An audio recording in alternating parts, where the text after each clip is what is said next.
Meus queridos, eu cumprimento a todos com a graça e a paz do Senhor Jesus. A gente vai preparar o nosso coração para adorar o Senhor, uma canção que diz: não existe nada melhor do que ser amigo de Deus. A canção vai estar projetada, aqui é do seu coração. Juntos vamos adorar o Senhor.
Reconhecendo nosso pecado, nossa fraqueza diante do nosso Deus. Ó Santo Deus, obrigado pelo privilégio de estarmos aqui na tua casa, neste que é o dia do Senhor, pois Jesus Cristo ressuscitou no domingo. Nós te damos graças por esse privilégio, Senhor, porque tu és bom e mereces louvor. Estamos aqui, Deus, não para cumprir um ritual religioso, mas estamos aqui, Pai, para te dar honra, glória e louvor, porque tu és bom. Tu és bom e mereces o nosso louvor. Queremos aqui reconhecer a tua majestade, mas ao mesmo tempo somos pecadores, Pai. Por isso, desde já queremos te pedir perdão pelos nossos pecados. Tudo que fizemos ou deixamos de fazer, tudo que sentimos ou pensamos que te desagradou, nos perdoa. Nos envolva, Senhor, de uma maneira especial com a tua graça, com a tua bondade, ministrando-nos ao coração. Abençoa todas as partes de culto, as orações, a leitura da tua palavra, a ministração da tua palavra, os dízimos, as ofertas, os cânticos. Que teu nome seja honrado e glorificado entre nós. Nós assim te pedimos em nome de Jesus. Amém. Ainda em pé, vamos ler a uma só voz o Salmo 1. Salmo 1.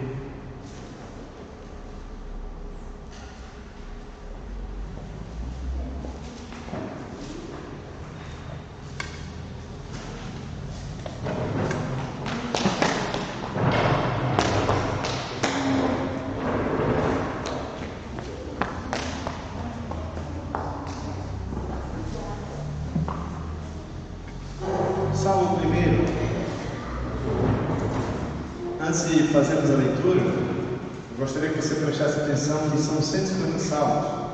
E a primeira palavra de 150 salmos é bem-aventurado, ou seja, mais do que feliz. Isso é a prova de que a lei do Senhor e a nossa felicidade são assim. São, porém, como a palha que o vento dispersa.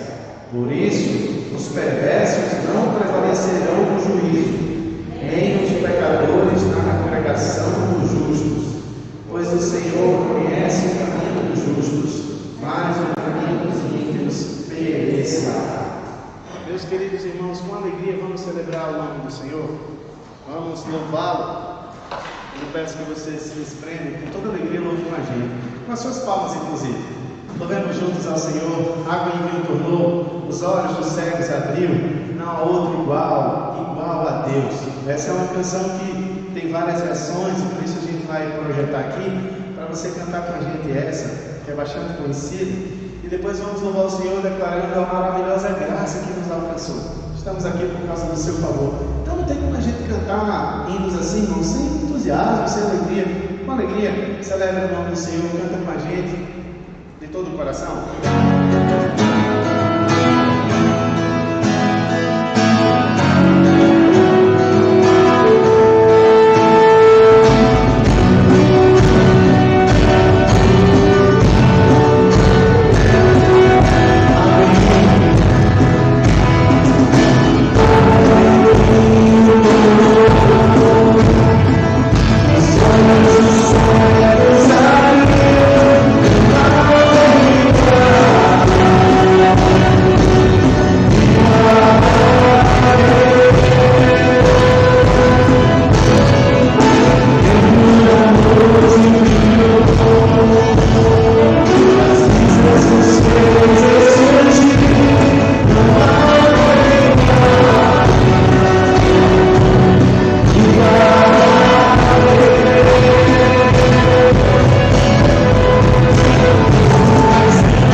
fazem parte do nosso culto a Deus, irmãos.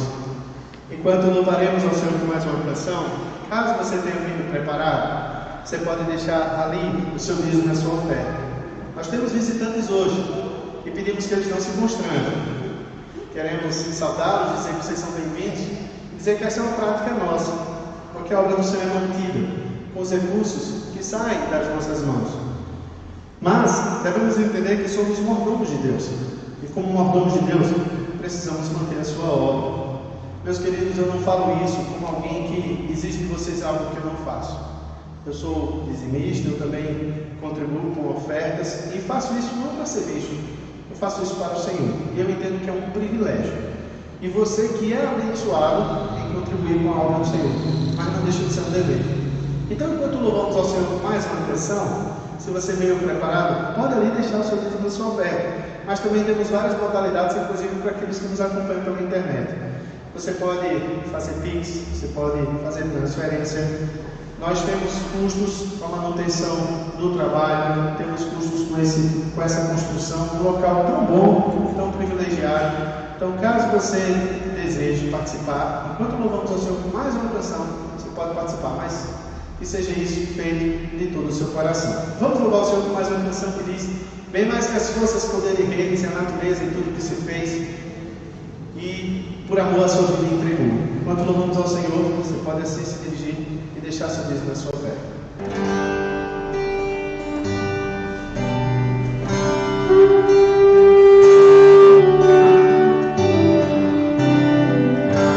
Bem mais que as forças, poder e reis, e a natureza e tudo que se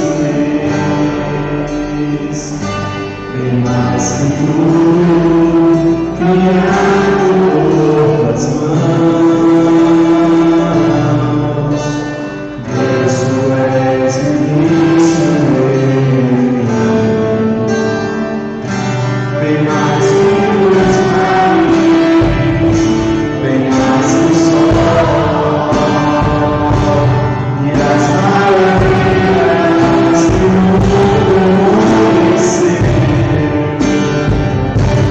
e as riquezas tesoros dessa terra,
Tudo vem das tuas mãos, Pai, somente devolvemos aquilo que tu mesmo nos deste. Eu te peço que o Senhor nos desperte cada vez mais. Nós somos uma igreja que age com liberalidade na contribuição da obra do Senhor. Eu te peço que o Senhor abençoe aqueles que participaram, mas aqueles que não puderam. Que o Senhor supra as suas necessidades e lhes dê um coração generoso para a glória do teu nome. Pedimos pelos necessitados da nossa igreja e da nossa cidade, pelos necessitados do Brasil, Senhor, em especial os teus filhos. Pedimos que o Senhor supra as suas necessidades. Rogamos, ó Pai, que o Senhor tenha misericórdia dessa pandemia, nos livre a todos, nossos familiares, livre essas cidades, Senhor. Rogamos que o Senhor esvazie os leitos de hospital, e nos dê a graça, Pai, de vencermos essa pandemia para a tua glória, Senhor. Sabemos que o Senhor controla tudo, inclusive esse vírus, mas pedimos que o Senhor a todos nos proteja. E agora, ministre o nosso coração pela tua palavra, nós pedimos em nome de Jesus. Amém.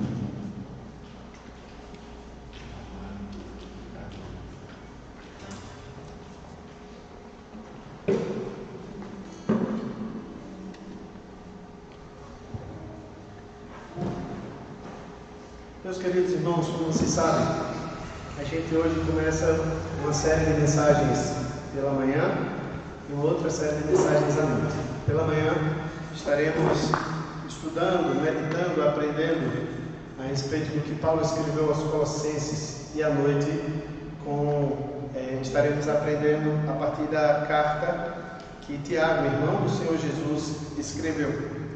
E como temos feito de costume, a gente vai disponibilizar os sermões para vocês meditarem.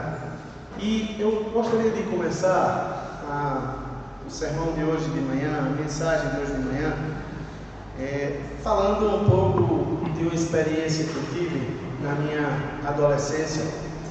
Isso porque eu lembro que aos 12 anos eu me converti, mas foi por volta dos 15 que eu me senti mais atento à realidade missionária e um coração mais impulsionado a tornar Jesus Cristo conhecido. Eu me recordo que a juventude da época participava de projetos missionários, viajava cerca de 21 dias pelo sertão do Nordeste para evangelizar, para apoiar igrejas que estavam com dificuldades, e eram momentos muito preciosos. E dentre esses jovens que iam para essas viagens, era muito comum a conversa entre eles haver a seguinte pergunta: o que é que Deus tem para você? Você vai ser o quê? E eu me lembro que a essa altura eu queria ser jogador de futebol, São José. E até, de acordo com alguns, levava um jeitinho. E aí fiz teste lá no Flamengo, não fui lá na Paraíba, não deu muito certo. Mas acabou que eu fazia parte de um time lá bom, de João Pessoa, e era essa a expectativa do meu coração.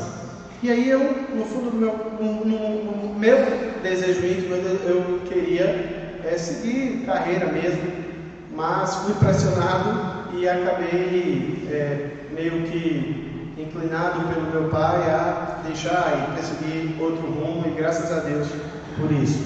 Mas o fato é que era muito comum entre os jovens, os adolescentes, principalmente esses mais engajados na obra, essa pergunta aí, e inicialmente me constrangeu bastante: o que é que Deus quer que você seja? E eu não sabia. E eu perguntava: como é que eu descubro isso? E aí eu confesso que algumas vezes eu fui para essas reuniões que Deus usa mulheres, usa homens, profetas para falar, mas nunca nada. Ninguém dizia nada.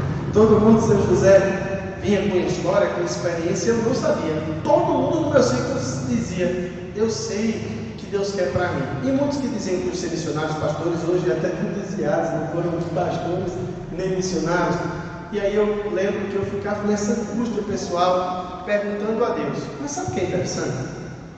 É que muitas pessoas saem à procura de conhecer a vontade específica de Deus, seja para a vocação, seja para algumas decisões que precisam tomar, que emprego deve escolher, que carreira devem perseguir, mas esquecem da vontade revelada de Deus.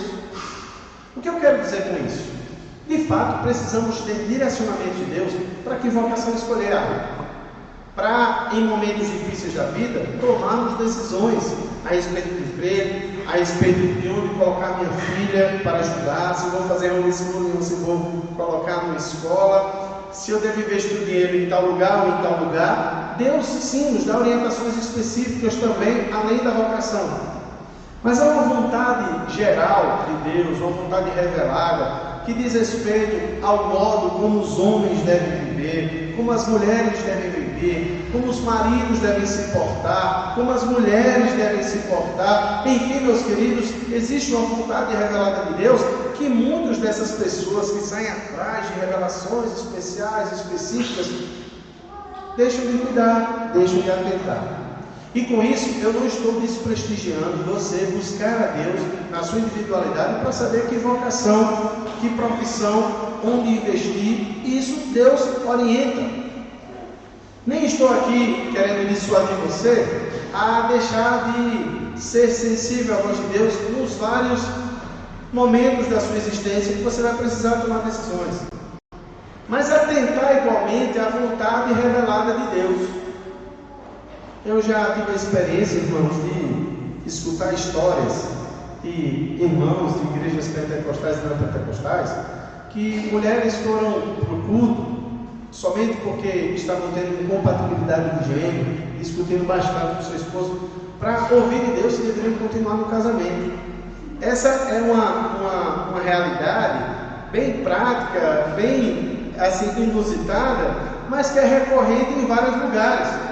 Ora, uma pessoa assim não precisava ir para o culto para saber se ela deve continuar casada, porque a Bíblia é muito clara ao nos dizer que as duas possibilidades para divórcio são adultério e até deserção, quando um dos cônjuges resolve não viver mais com a parte com quem ele casou. Então, já imaginou você ir para um culto para perguntar: Senhor, eu estou me desentendendo muito com meu marido, eu quero saber se eu devo continuar ou não no casamento? Isso é um absurdo. E mais absurdo ainda, foi uma história que nós conhecemos no bairro que a gente morou, de um cidadão que era casado e a pastora teve uma revelação que a mulher deveria se separar dele, sem nenhum desses dois motivos. Meus queridos, há muita infantilidade e há muito erro que acomete muitos cristãos pelo desconhecimento da vontade de Deus. Seja a vontade geral, revelada para nós, enquanto cidadãos desse mundo, em todas as esferas da vida, seja a vontade de Deus específica para onde quer que Deus nos dirija. E eu vou exemplificar para não ficar nenhuma dúvida. Quanto à vontade geral revelada, vocês já entenderam. Mas, por exemplo, por volta de maio do ano passado, eu sabia que meu tempo na igreja que eu estava pastoreando não tinha chegado ao fim. Então eu disse para a Laísa: eu tenho certeza que acabou o nosso tempo aqui. O que fazer? Não sei. Então oramos e entendemos que deveríamos nos candidatar à Junta Missionária Nacional, a Junta de Missões Nacionais da IPB. E assim fizemos. Mas tínhamos até esquecido. Até que alguém entrou em contato conosco e a gente fez uma entrevista. Então, fazer a vontade de Deus significa, em alguns momentos, a gente não saber bem para onde vai. E nessas circunstâncias a gente precisa de um direcionamento de Deus, que o direcionamento veio. Mas caso não viesse direcionamento, olha, eu permaneceria onde eu estava. Porque Deus não é um Deus de confusão. Então, preste atenção. Há a vontade revelada de Deus para os vários momentos da vida, para nós tratarmos os nossos filhos adequadamente, nossa esposa, o marido, como criarmos os filhos, como agirmos como cidadãos em relação ao Estado. Enfim, a Bíblia tem orientação para tudo isso. É o que eu chamo de vontade geral, ou vontade revelada de Deus. Mas há a vontade, São José, para a minha vida, se eu devo entrar no seminário, se eu devo me preparar para ser pastor ou não, ou se eu devo assumir um emprego no Banco Itaú ou no Banco Bradesco, se eu devo ficar em Olinda ou se eu devo ir para São Paulo. Enfim, existem várias decisões que tomamos na vida. E é essa vontade que eu chamo de vontade específica. Mas, nessa manhã, quando eu pretendo meditar com os irmãos sobre o conhecimento da vontade de Deus, eu não quero, seu Carmo, me restringir à vontade revelada, mas à vontade também específica de Deus para os vários momentos da vida. Então, por vontade de Deus, Arley, eu quero meditar com os irmãos hoje sobre todo o conhecimento de Deus revelado na Bíblia e também as suas orientações para o nosso cotidiano, para as tomadas de decisões que precisamos realizar. E para isso, meus irmãos, eu quero iniciar nessa manhã essa série de mensagens em Colossenses, meditando sobre o conhecimento da vontade de Deus e os benefícios desse conhecimento. Então, para tanto, eu peço que abra sua Bíblia em Colossenses, no capítulo 1, leremos apenas dos versículos 9 a 12. O conhecimento da vontade de Deus. Quais os benefícios de se conhecer a vontade de Deus? O que é que lucra alguém que resolve conhecer o que a Bíblia diz e é sensível nos vários momentos da vida que temos dúvida e precisamos tomar alguma decisão? Então, Colossenses capítulo 1, versículos 9 a 12. Peço aí que você abra a sua Bíblia.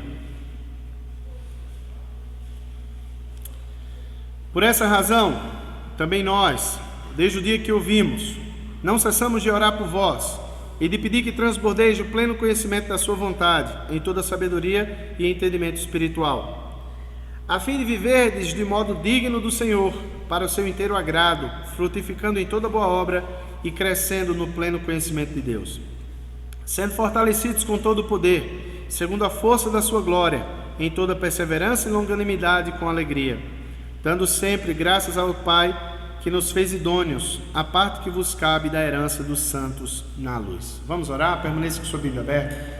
Senhor, fala no nosso coração, Pai. Estamos aqui diante da Tua palavra, diante do Teu povo, e precisamos do auxílio do Teu Espírito Santo. Se o Teu Espírito Santo não agir, ó Deus, não iremos adiante, serão palavras ao vento. Fala conosco, nós pedimos em nome de Jesus. Amém. Se alguém puder trazer um copo com água, eu agradeço demais. Meus irmãos, a carta de Paulo aos Colossenses, ela é, para alguns estudiosos, talvez uma das cartas mais profundas do apóstolo. Eu não acredito que seja a mais profunda, porque eu acredito que esse crédito pertence à carta aos Romanos.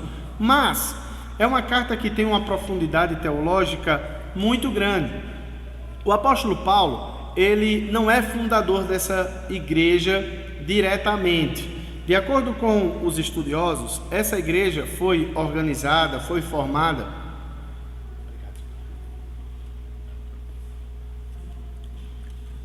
Essa igreja foi provavelmente formada numa passagem que Paulo teve pela igreja de Éfeso, e conforme está registrado em Atos, no capítulo 19, verso 10. E aí, algumas pessoas se converteram, dentre os quais Epáfras, que você vai ver a referência ao nome dele já já. E esse Epáfras, então, foi um instrumento de Deus a fim de que essa igreja se consolidasse. E Paulo é informado por Epáfras, quando ele está numa prisão domiciliar em Roma, a respeito da condição vivida pela igreja de Colossos. Paulo está preso quando escreve essa carta, e ele escreve Colossenses juntamente com Filipenses, juntamente com Efésios e Filemon. Então, Epáfras vai aonde o apóstolo Paulo está e informa a Paulo a condição que vivia a igreja. E qual era a condição que vivia a igreja de Colossos? Entraram lá, irmãos, falsos mestres, e eles introduziram na igreja uma heresia que ficou conhecida como a heresia de Colossos. Para você ter ideia, é a heresia de Colossos, seu José, porque não apareceu uma heresia igual a essa em nenhum lugar. Por isso, heresia de Colossos. E essa heresia misturava elementos do judaísmo, do legalismo dos judaizantes, que diziam que era necessário observar toda a lei e os rituais judaicos para ser salvo, a circuncisão e os dias para ser salvo, não bastava a fé em Cristo. Essa visão, ou essa heresia, conhecida como a heresia de Colossos, também reunia elementos do pensamento grego, da filosofia grega, que dizia que a matéria era má. Não quero falar difícil, mas se você lembrar da filosofia de Platão, vai recordar que ele entendia que existia o mundo das ideias e o mundo das coisas, e o mundo ideal ou perfeito era um mundo imaterial, era um mundo que estava num outro plano. Ideias neoplatônicas estavam influenciando também lá. Então, na medida que havia a crença de que a matéria era má, consequentemente Jesus não encarnou. Jesus não se fez homem, ele só tem aparência dela. Então olha que heresia perniciosa. O verbo não encarnou. Jesus não habitou em carne humana, ele só tem aparência. Era como se fosse um anjo. Olha que heresia absurda. Para completar, ainda tinham também influências das religiões pagãs, porque eles acreditavam que existiam demônios que controlavam as forças da natureza e que era necessário também aplacar a ira desses demônios e agradar e venerar os anjos. Imagina só que absurdo. Meus queridos, essas crenças atacavam diretamente a supremacia e a suficiência de Cristo. Inclusive, se você prestou atenção no cartaz que fizemos, o assunto é Colossenses, a supremacia de Cristo. Esse é o grande assunto. Contudo, eu quero aqui destacar para vocês, eu quero lhes lembrar que nessa primeira parte da carta, no capítulo 1, o apóstolo Paulo está falando da realidade específica dos crentes e da fé dos crentes de Colossos, que era uma fé conhecida das regiões que circundavam essa igreja. Então preste atenção que no primeiro versículo, no versículo 2, o texto diz: Paulo, apóstolo de Cristo Jesus, pela vontade de Deus, ao irmão Timóteo, aos santos e fiéis irmãos em Cristo, que se encontram em Colossos. Verso 3: Damos sempre graças a Deus Pai, por nosso Senhor Jesus Cristo, quando oramos por vós, desde que ouvimos a vossa fé em Cristo. Ou seja, era uma fé que era reconhecida. Essa igreja estava fortalecida no sentido de que era uma igreja firme na fé, porém, Epáfras tinha dito que tinham falsos mestres lá. Assim sendo, o apóstolo Paulo, a partir do verso 9 a 12, faz uma oração por esses colossenses e faz questão de que eles conheçam porque Paulo orava. E sabe pelo que Paulo orava? Para que essa igreja crescesse no conhecimento da vontade de Deus. Observe o verso 9. Por essa razão, também nós, desde o dia em que ouvimos, não cessamos de orar por vós e de pedir que transbordeis do pleno conhecimento da sua vontade. Hoje temos visitantes aqui. E por que é importante, meus queridos visitantes, a gente conhecer a vontade de Deus? Quais são os benefícios daquela pessoa, daquele homem, daquela mulher ou daquela igreja que procura conhecer a vontade de Deus individualmente falando? Que benefício o Maicon, a Jordana, a Ana Júlia, o Bruno, eu desfrutamos ao conhecer a vontade de Deus? Em primeiro lugar, eu quero chamar a atenção para o que nos dizem os versículos 9 e 10. O conhecimento da vontade de Deus produz piedade. Repita comigo: o conhecimento da vontade de Deus produz piedade. Veja o que nos diz o verso 10. Vou ler o 9 e o 10. Por essa razão, desde o dia que ouvimos, não cessamos de orar por vós e de pedir que transbordeis do pleno conhecimento da sua vontade em toda sabedoria e entendimento espiritual. Verso 10. A fim de viverdes de modo digno do Senhor, agradando-lhe em tudo. Eu quero me dirigir aqui às crianças, a Daniel, a Rafaela, a Davi, a Marina, ao Mateus e o João. Se a gente quer agradar a Deus, Daniel, se a gente quer agradar a Deus, Rafaela, a gente precisa conhecer a sua vontade. Eu já falei aos meus filhos, eu quero dirigir aqui a criançada e dizer, o Yuri também, que está ali, que a Bíblia apresenta dois grupos de pessoas, Delma: o justo e o ímpio. O justo é aquele que está em relação de aliança com Deus e o ímpio não está. Mas entre o justo, seu José, existe aquele que a Bíblia chama de piedoso. E o piedoso, Arlen, é aquela pessoa que procura viver conforme o padrão do Senhor. Embora sejam os justos, todos eles salvos pela graça de Deus, são justos não porque são bons, mas porque estão numa relação de aliança, de graça. Contudo, há pessoas na Bíblia e há pessoas no nosso dia a dia que vemos que são piedosas. Nem todo justo é piedoso. Eu lembro a vocês de Noé, Abraão, Daniel, Jó, homens que a Bíblia faz questão de diferenciar. Há mulheres e servos de Deus, homens e mulheres, que resolveram viver de maneira agradável a Deus. O conhecimento da vontade de Deus produz piedade. Escrevendo aos Efésios, você não precisa abrir, mas caso queira, Efésios 5, do 15 ao 17, Paulo diz: portanto, vede prudentemente como andais, não como necios, e sim como sábios, remindo o tempo, porque os dias são maus. Por essa razão, não vos torneis insensatos, mas procurai compreender qual a vontade do Senhor. Paulo quem está dizendo: procurai conhecer qual a vontade do Senhor. Na segunda carta de Pedro, irmãos, mais uma vez, observamos essa relação de conhecimento da vontade de Deus e piedade. Na segunda carta de Pedro, no capítulo 1, versículos 3 a 7, Pedro diz: visto pelo seu divino poder, que ele nos tem sido doadas todas as coisas que nos conduzem à vida e à piedade, pelo conhecimento completo daquele que nos chamou para a sua própria glória e virtude. Ou seja, Pedro está vinculando o conhecimento da vontade revelada de Deus à piedade. Foi o que o salmista Davi, eu me recordo agora, nos disse, o salmista Davi não, o salmista no Salmo 119, agora não me recordo se foi Davi, no verso 11 diz: guardo a tua palavra no meu coração para não pecar contra ti. Meus irmãos, acerca disso, João Calvino disse: se alguém é desejoso simplesmente de conhecer aquelas coisas que aprove a Deus revelar, esse homem sabe acuradamente o que é ser sábio.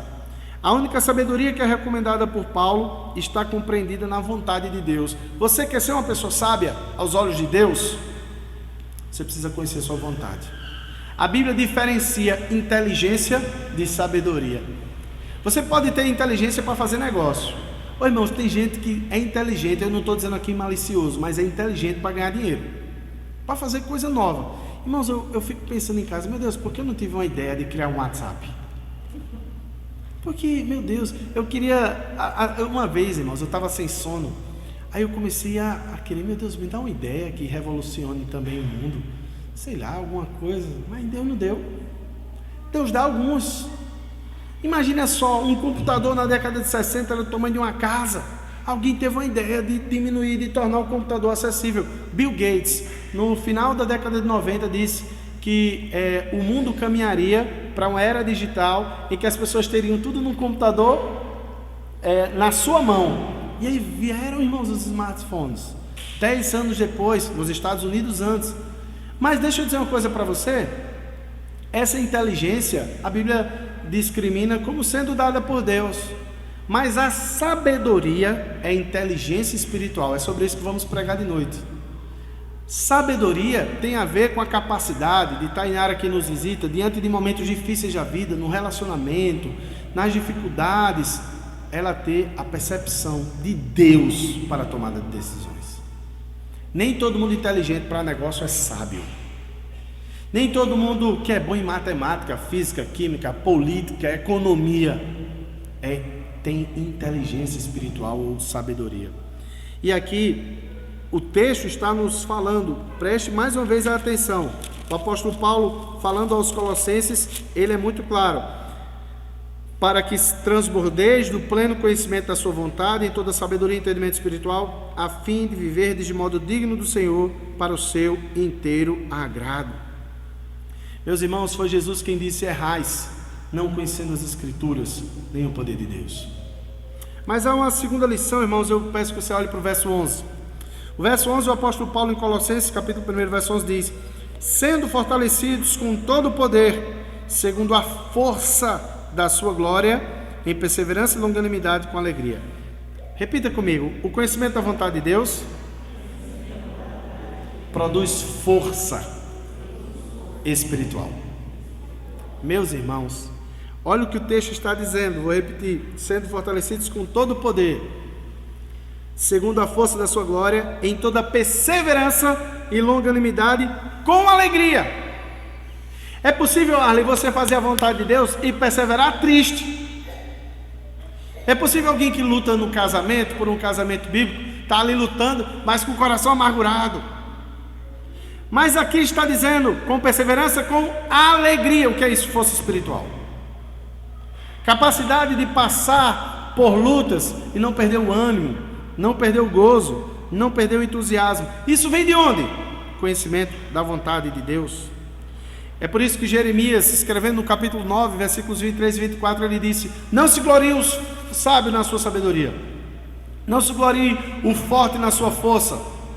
Rafaela, o texto diz: não se glorie o rico nas suas riquezas, mas o que se gloriar, Daniel, glorie-se nisto, em me conhecer e saber que eu sou o Senhor, que faço misericórdia e justiça na terra. Marina, não existe nada, minha querida, tão importante quanto conhecer a Deus e a sua vontade. É por isso, irmãos, que Oséias, no capítulo 6, verso 3, diz: conheçamos e prossigamos em conhecer ao Senhor. Mais uma vez, João Calvino diz: ele os conscientiza da sua própria fraqueza, pois diz que não serão fortes de outra maneira, senão pelo auxílio do Senhor. A força dos crentes deve exibir-se em paciência e longanimidade. Meus irmãos, você quer ver que você está sendo fortalecido de modo espiritual, ou que você está adquirindo força espiritual? Eu vou me dirigir primeiro aos casados. Numa discussão em que você acha que você está certo e o outro está errado, você conseguir manter o equilíbrio e manter a mansidão, manter a honra, sem ferir o outro. Isso é força espiritual, Flávia, que só Deus pode dar. Você quer ver outro exemplo de força espiritual? Você está no trabalho e tem uma pessoa que é casca grossa, irmãos, dura, ignorante, e a pessoa alfineta, fere todo mundo. Não tem gente que é assim? Passar por perto dela, sente o impacto, e você está lá e você não reage à altura do dano sofrido. Meus queridos, eu já ouvi uma vez, e é muito verdade, inclusive para nós refletirmos, que nós evidenciamos muito mais a nossa espiritualidade nas nossas reações do que nas nossas ações. A gente mostra a nossa condição, a nossa força espiritual muito mais da maneira como reagimos às dificuldades da vida e mesmo às pessoas difíceis.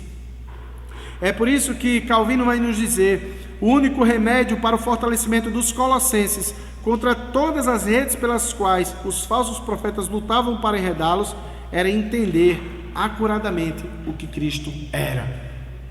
E aqui não basta saber simplesmente que Jesus é o Rei dos Reis, é aquele que criou todas as coisas, mas precisamos também saber que Ele era manso e humilde de coração. Às vezes nós preferimos apenas abraçar os conceitos elevados de Cristo, os seus ofícios, as suas duas naturezas, o seu poder, que Ele é o único santo que salva, mas muitas vezes não queremos assumir o seu estilo de vida manso, dócil, servo, humilde de coração. Meus amados irmãos, o conhecimento da vontade de Deus não produz apenas piedade, Michael. O conhecimento da vontade de Deus produz força espiritual.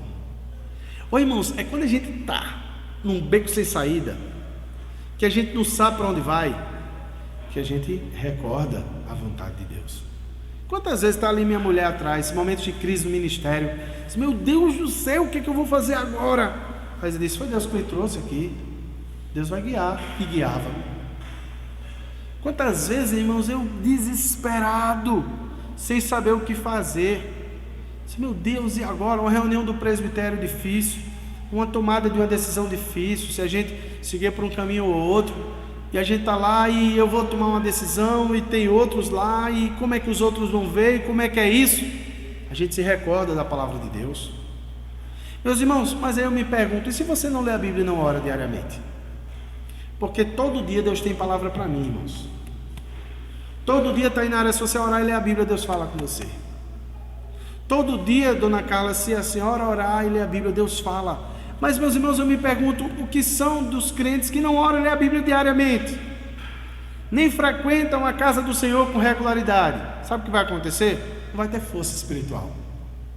Eu já disse aqui em diversas oportunidades, e eu gostei muito, irmãos, nesse congresso de plantadores, o que eu ouvi de um pastor dizer: se o seu pastor, ou um pastor que você conhece, ou um pregador, não fala das suas fraquezas, ele não é sincero. Porque todos temos fraquezas, todos temos lutas. E eu quero dizer para você que em vários momentos da minha vida, eu já passei por crise de dizer: meu Deus, e agora? Uma das vezes eu me recordo, me permitam um testemunho pessoal, eram 3 da manhã, eu e Laísa precisávamos tomar uma decisão. E eu não sabia o que fazer. Daniel tinha nascido, bebezinho. Eu muito angustiado, orando. Já era 3 da manhã, não conseguia dormir. Eu disse: Deus, fala comigo. Senhor, fala comigo, pelo amor do Senhor. Eu estou desesperado. E me veio ao coração, irmãos. Ela lembra, Isaías 55. Como a gente prega a palavra, eu já lembrei do versículo 6. Buscar o Senhor enquanto se pode achar. E aí meu coração já fechou. Eu disse: está vendo, Isaías 55? Meu Deus, eu querendo ouvir a tua voz aí no meu coração, Isaías 55. Aí Laís olhou para mim e fez: abre Isaías 55. Aí eu abri, irmãos. A gente começou a ler junto. Eu disse: lê aí, não tenho nem condição de ler, lê para mim. Aí ela foi lendo. Quando chegou no versículo 8, dizia: os meus pensamentos não são os vossos pensamentos, os meus caminhos não são os vossos caminhos. Assim como é mais alto o céu acima da terra, assim os meus caminhos são mais altos os vossos caminhos. Ela disse para mim: amor, Deus está falando, glória a Deus. E sabe quando a presença de Deus enche a sala? Eu estava na sala com ela, meu coração se aquietou, Arlen. Eu consegui dormir, me aquietar e ficar bem. Essa força só vem do conhecimento da vontade de Deus.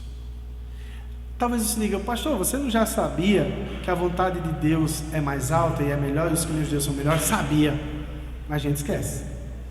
Mas nosso coração fica fraco e a força espiritual vem daí. O conhecimento da vontade de Deus produz piedade, mas o conhecimento da vontade de Deus também produz força espiritual. Você quer ser um crente mais forte? Como é que você vai ser se não ler a Bíblia? Irmãos, já há estimativas que as pessoas hoje passam no mínimo 2 horas nas redes sociais. Nem que seja para abrir, para ver se tem mensagem. Faz isso durante o dia. Há aplicativos que mensuram isso.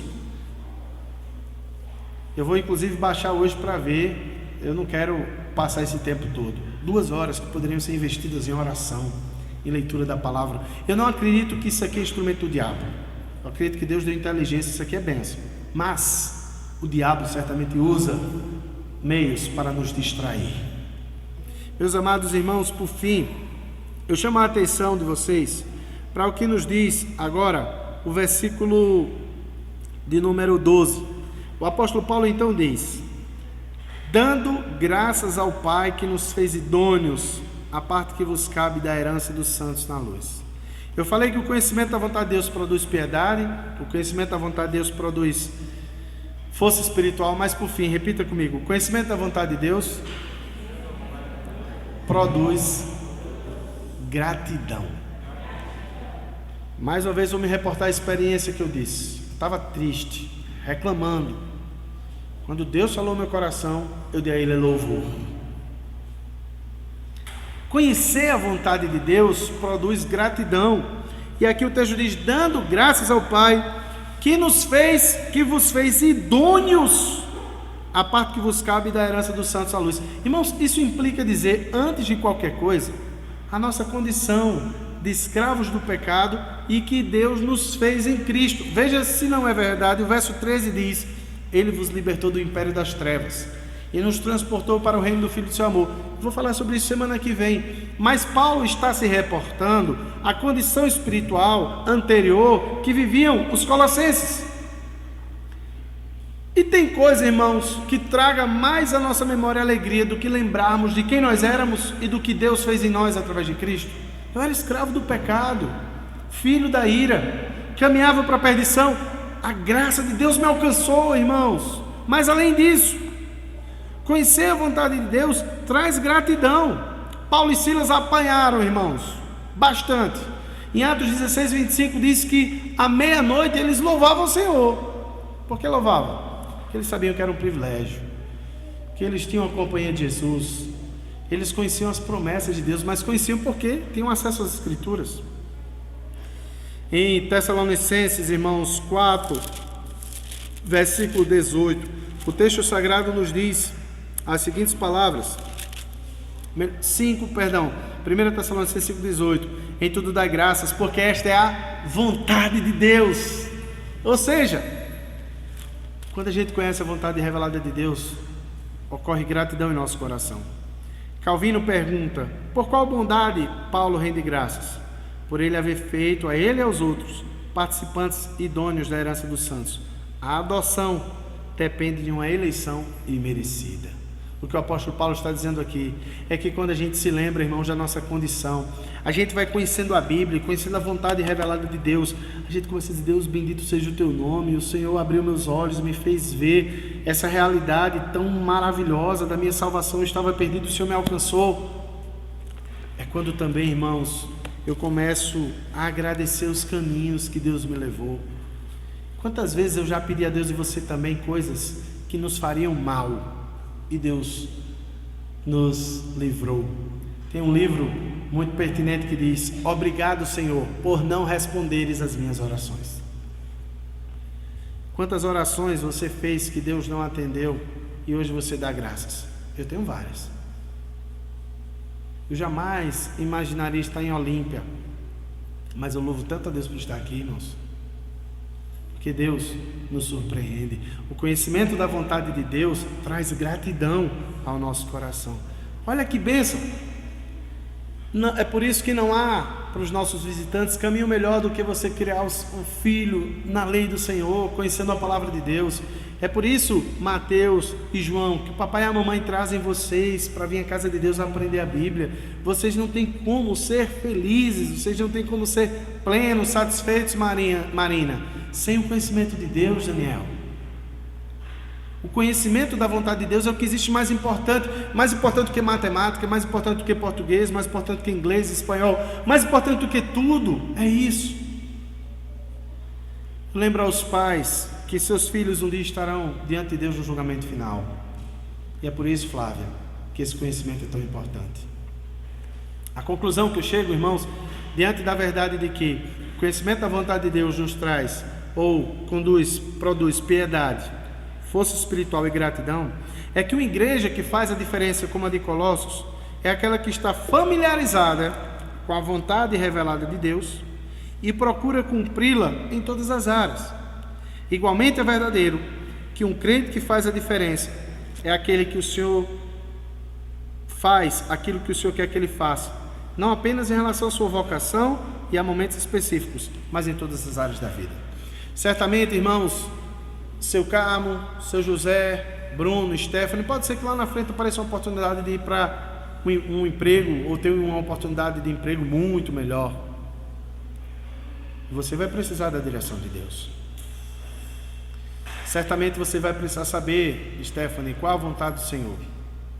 Mas, enquanto isso não acontece, há uma vontade de Deus para você ser uma mulher bíblica, para você ser uma serva de Deus bíblica, para Maicon ser um homem bíblico. Igualmente pode aparecer uma oportunidade de emprego excepcional, mas enquanto isso não vem, ou talvez a possibilidade até de sair da cidade, você e eu devemos conhecer a vontade revelada de Deus para todos nós. Meus queridos, o que eu quero sugerir como atitude diante dessa palavra é que nós procuremos cada vez mais nos esmerar por conhecer o que a Bíblia diz que devemos ser e fazer. Não apenas adquirirmos um conhecimento intelectual, especulativo e não prático, mas que nós como igreja procuremos absorver o que a palavra de Deus nos manda em todas as áreas da vida e assim assumirmos um compromisso mais fiel com o Senhor. Amanhã, na segunda-feira, hoje ainda, peça perdão a Deus se você tem sido negligente com a leitura da Bíblia, com a oração. Irmãos, temos tido oração aqui de segunda a sexta, das 6 às 6h50. Tantas pessoas poderiam estar com a gente. Vocês nunca vão me ver cobrando ninguém, porque é um privilégio estar aqui. E quem vem sabe que é uma bênção. Na quarta-feira, irmãos, que já voltamos essa quarta presencialmente, é uma bênção estar aqui orando, estudando a palavra. Nós teremos outros eventos, nós fazemos isso porque entendemos. Quanto mais juntos, quanto mais estudamos a palavra, quanto mais ouvimos pregações e mensagens, mais fortalecidos sairemos. Hoje à noite vai ter outra série de mensagens, você pode vir de manhã e de noite. A igreja cabe, graças a Deus. Mas eu quero lhe dizer que é seu dever como cristão procurar conhecer a vontade de Deus. Então reassuma: Senhor, eu preciso reassumir um compromisso de ler a Tua palavra, de procurar ser um homem ou uma mulher mais bíblicos.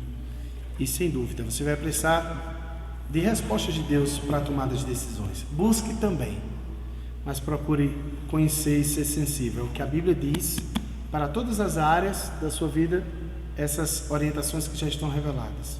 E procure sempre depender do Espírito Santo para discernir o que Ele quer que você faça. Vamos ficar em pé, irmãos?